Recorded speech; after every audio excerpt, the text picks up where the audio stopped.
Ngi pidans ngubhai phi borok syakani ka channel ko jongi but hakani ka video ka bom tasngi ngin pe ikuni ki post ki barang light thambai ki badai ki balak pas kelas 10. Lada pi kwa ban page ki video ki bakaran chpang ki khana ki baja shi shahapo perthai ki khana ki basngongio bat ki basngau shirkai bat ki bapimla ban mudur. Hakani ka channel ka bakarteng crime stories ni kran da ka tin khasi shapang ki ni ki jingja lani ki khana ki baja shi shahapo perthai.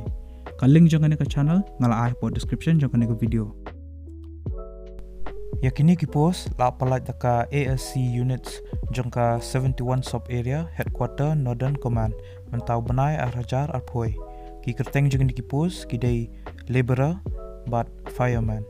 Yakini ka advertisement ki palat haka appropriate benai August arhajar arphoi te pihak ban submit yaki application form syaban dap lai post ngi nakani ka tarik. Ka age limit lani ka kerta ka berit do ka dekat prasnam bat ka bahek do ka dei arpasan senam. Ki salary lani ki tolop jangkini ki post ki longkum ni. Ya ka post fireman ka salary ka dei kat khandai hajar khandai spa hado sapusan hajar hanyu spa. Bat ya ka post laborer ka salary ka dei kat prahajar hado sapoi hajar. Ka educational qualification lani ka jingdon kam hagi jingpule ka longkum ni. Pihaban pendap ya ka class 10 lani ka matric ka jangpi.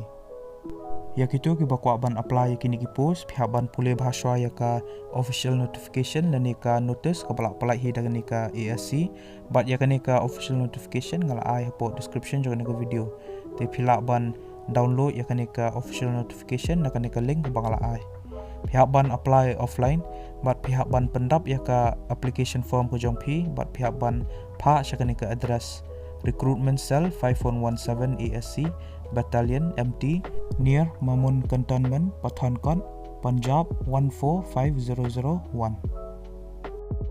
Tela dapat kau bantip susu sepang ki wiki details. Sungguh download ya kanika official notification dan kanika notice kepala pelak hi da kanika ASC. Ngala ai ka link jangka hapo description jangka video.